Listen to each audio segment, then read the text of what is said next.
Este 2019 arrancó con un 50,4% de caída en la venta de vehículos 0 kilómetros, centenares de miles de pérdidas de trabajo que también se perdieron del empleo formal, endeudamiento por las nubes. Estos van a ser algunos de los temas que vamos a hablar con Gisela Beritier, nuestra invitada especialista en cuestiones de economía. Gisela, buenas noches, ¿cómo te va? ¿Qué tal? Buenas noches. Bien, perdón Gisela, pero la verdad que son bastante negativos los marcadores sobre los cuales te tenemos que preguntar. Sobre todo, te quiero hacer un comentario. Ya no estamos en una situación de recesión económica, sino que estamos en una situación de depresión económica. ¿Cuál es la diferencia? Una recesión económica es una caída de la actividad económica durante un ciclo económico, durante 2 trimestres consecutivos. Pero una depresión económica es una situación en donde está decreciendo el producto, la economía, sumado a situaciones como, por ejemplo, la disminución de la producción, el consumo con el aumento del desempleo, también por la quiebra de empresas, la restricción del crédito, disminución de la inversión. Todo esto acompañado con un tipo de cambio muy vulnerable y una situación de hiperinflación o deflación. Todos estos condimentos claramente... ¿Un 50% anual? Y según alguna bibliografía ya es hiperinflación, según otros es una inflación muy alta, pero sí ya es una situación donde claramente el último índice de inflación publicado en enero hizo que la inflación interanual de un 49,5 hiciera que fuera el registro más alto desde enero de 1992. Entonces, los indicadores esos están mostrando claramente una situación en donde ya estamos en una situación de depresión económica. Ahora vos me preguntarás, ¿cómo fue que llegamos a todo esto desde el 2018? Si recordamos brevemente, hubo una situación en donde a raíz del gran endeudamiento y expectativas de los inversores de no cobrar la deuda, se produjo la retracción de capitales. Sumado a eso, también una situación de vulnerabilidades económicas como déficit fiscal y comercial. A su vez también una situación, digamos, de la peor sequía de los últimos 50 años y sobre todo muchos errores de gestión, muchos errores en cuanto al manejo de la política económica que hicieron que cayéramos en un plan de austeridad del Fondo Monetario Internacional. Y quiero aclarar bien este punto porque incluso el Fondo Monetario lo recalcó la semana pasada en las múltiples reuniones que tuvo, que a ellos no les habían pedido un plan de crecimiento y desarrollo a largo plazo, sino que les pidieron un plan de estabilización. Este plan de estabilización incluye un plan de austeridad. ¿Cómo cortarle la mecha a la bomba? Pero de ahí para... Con 3 ejes principales: un ajuste fiscal, una política monetaria muy contractiva que impacte directamente en la actividad económica y libertad de cambios. Esto arrasa directamente sobre la producción y sobre el consumo. ¿Cuánto tiempo falta para que se den cuenta? Porque, a ver, decían vamos a bajar el costo laboral para generar más empleos, bajaron el costo laboral, de hecho se han perdido gran cantidad de puntos porcentuales de poder adquisitivo y disminuye el empleo también. ¿Cuánto tiempo puede pasar? Yo te voy a hacer un paralelismo. La Gran Depresión de los Estados Unidos, en el 29, si no se toma ninguna política económica que de algún modo incida en cómo va a salir la economía adelante, puede llegar a llevar 11 años. Eso fue lo que le llevó a la Gran Depresión de los años 30 poder salir adelante con un ajuste de las expectativas. Las expectativas se terminan acomodando en el muy largo plazo, pero en esa situación, en el medio quedan múltiples empresas quebradas, múltiples desempleos, situaciones económicas, digamos, muy importantes. Socialmente, el daño que se produce es muy grande. Y acá estamos en una situación donde el quid de la cuestión es el dólar y lo que pase con el dólar.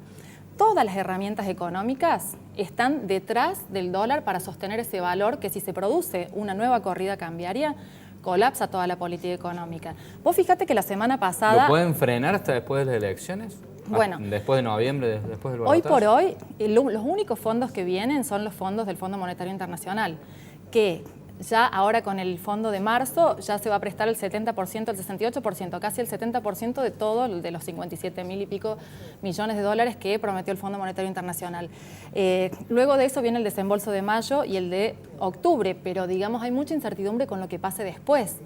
Hasta el 2020 nada más que 6.000 millones de dólares para prestar, cuando en realidad los vencimientos son mucho mayores. Y en el 2021, que se tiene que empezar a pagar este préstamo, no se sabe qué va a pasar. Es por eso que se habla mucho. Pero y en muchos lugares de situaciones 2021 es algo tan lejano para nosotros que puede pasar cualquier cosa. ¿Qué va a pasar de acá a un par de meses? De acá a un par de meses la situación va a seguir habiendo una caída de la economía, porque justamente, como te decía recién, este plan de austeridad, que no va a cambiar, va teniendo un juego, te diría, casi permanente entre la tasa de interés y el dólar. y la inflación. Estos 3 puntos hacen que se vaya jugando en cómo se mueven las variables. Vos fíjate que la semana pasada la tasa de interés que venía del 70% había bajado un 44%. Sin embargo, con el dato de la inflación y que el dólar empezó a dispararse de nuevo ante la baja de tasas, ya se subió nuevamente la tasa. Entonces hay una disyuntiva entre si bajar la tasa de interés lo más rápido posible para que la recesión no sea tan pronunciada, pero eso va en riesgo de que el dólar se dispare. Pero con la inflación que hay no conviene tenerle plata a plazo fijo. Si ¿cuánto paga un plazo fijo? ¿Un 38% y tenés una inflación del 50%? Bueno, esa era la situación por la cual la semana pasada empezó a subir el dólar también, empezó a subir la demanda. Cuando empieza a bajar la tasa de interés, empieza a haber esta disyuntiva de que no conviene tener para el inversor que está justamente permanentemente en los mercados, no conviene tener la plata en pesos, hacer el carry trade, sino que le conviene ir al dólar. Entonces, en esa situación, automáticamente se vuelve a aplicar una política monetaria contractiva con los efectos que tiene la economía real, en donde impacta aumentando la tasa de interés. Entonces, en definitiva, es una situación económica que sigue siendo muy vulnerable. Vos hace un rato, Gisela, con una gran naturalidad, porque es tu oficio, tu profesión, dijiste que estamos en hiperinflación para una gran parte de la biblioteca. ¿Qué le decís a la persona que trabaja en una fábrica de autos? ¿Se va a recuperar? ¿Qué le decís al que está en una pyme? ¿Qué le decís a la persona que quiere un crédito hipotecario para levantar su casa? ¿El que quiere tomar un crédito? Hoy son situaciones muy difíciles. El que quiere difíciles. pagar la tarjeta. No, sí, ni hablar. En realidad, hoy por hoy estamos en situaciones de mucha dificultad, donde en realidad para la persona común y corriente lo que le conviene es tratar de tener sus finanzas en orden.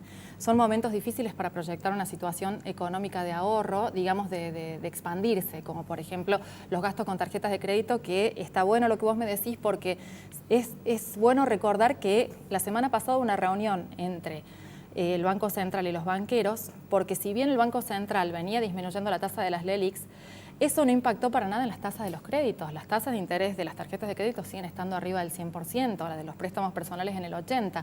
Aún con baja de tasas no están bajando. ¿Pueden ser que lleguen hasta el 150% las tasas de la tarjeta? Hay situaciones en las cuales se llega a esa tasa de interés. ¿No está regulado esto? ¿No pasa a ser usura semejante porcentaje? Y debería, pero en realidad no hay una regulación, pero no es clara con respecto a cuánto se tiene que aplicar.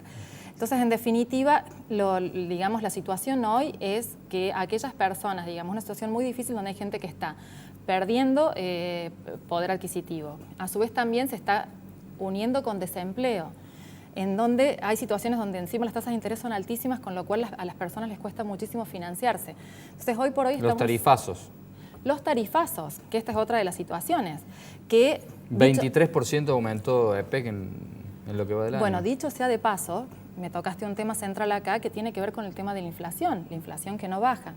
¿Por qué no baja? Si con el plan monetario que explicaron que era tan contractivo debería bajar. Mismo Melconian decía que a estos niveles de política monetaria ya debería estar bajando la inflación. El problema central acá, y lo hemos hablado en otros de tus programas, es que se está atacando con una sola herramienta la inflación, que es solamente la herramienta monetaria. No hay un plan antiinflacionario que ataque todas las variables que tienen que ver con la inflación. Esto que vos decías de las tarifas es una de las cuestiones clave. Las tarifas no solamente vienen aumentando con un cronograma, sino que además fueron dolarizadas. ¿Qué significa esto? Que en un lugar en donde hay escasez de divisas, que el dólar sigue subiendo, como el combustible, indefectiblemente, las tarifas van a seguir subiendo. Y además también hay toda una cuestión de inflación inercial. La inflación mayorista, por ejemplo, en el año 2018 fue del 73,5%. Hoy se publicó el nuevo dato de inflación mayorista y si bien disminuyó un poco interanualmente, sigue estando casi en un 67%. Toda esta inflación mayorista... O sea que se están bajando los márgenes de ganancia de los minoristas. Exactamente. ¿Qué significa esto? Que tarde o temprano, cuando el consumo empiece a reactivarse un poquito, estos precios son trasladados. Entonces, hay toda una inflación inercial, producto de la devaluación del año pasado, que se va a ir trasladando este año. Con lo cual hace pensar... Le queda cuerda para rato, sería... Y la inflación de este año no va a terminar menos de un 30%. Eso te lo digo desde ya. Con lo cual, va a ser una situación en donde vamos a seguir con mucha inflación y con mucha recesión económica. ¿Qué le queda para 2020? Nos queda poco tiempo, pero ¿qué le queda para 2020 al nuevo presidente o presidenta que asume? Sea Macri de nuevo, sea Cristina. Y va a tener de por sí, digamos, el gran desafío de ver si va a seguir con este plan de autoridad o renegociar nuevas condiciones con el Fondo Monetario Internacional, atento a que todavía falta un tramo que nos tengan que prestar y atento también que hay que empezar a devolver un gran préstamo, uno de los mayores préstamos históricos del Fondo Monetario Internacional. Y en ese contexto, ver, digamos, si puede llegar a implementar una política que pueda llegar a ser de crecimiento y desarrollo a largo plazo, que es la gran deuda que tenemos en la Argentina. Algunas cifras como para marcar esto, para titular en el Zócalo. ¿Cuántos puestos de trabajo se van perdiendo desde que ingresó Macri y cuánta deuda se ha tomado? Con respecto, por ejemplo, a los puestos de trabajo, hemos tenido la caída, por ejemplo, en términos de industria, es la actividad industrial, que es la mayor promotora de los puestos de trabajo, ha llegado a niveles del 2002. No se avisora ninguna palanca que pueda hacer que esto se reactive. Con un consumo en detracción, tenemos un consumo que ha caído en noviembre un 12,5%, un 9,9% en octubre. La inversión viene también en retracción, el gasto público también viene contrayéndose. ¿Y la deuda? Y la deuda sobre el PBI ha aumentado desde un 54% que venía del 2017 al 2018 cerró en un 95,4% del PBI. Es un índice muy alto y que los inversores están mirando con atención a la hora de poder prestarle al país.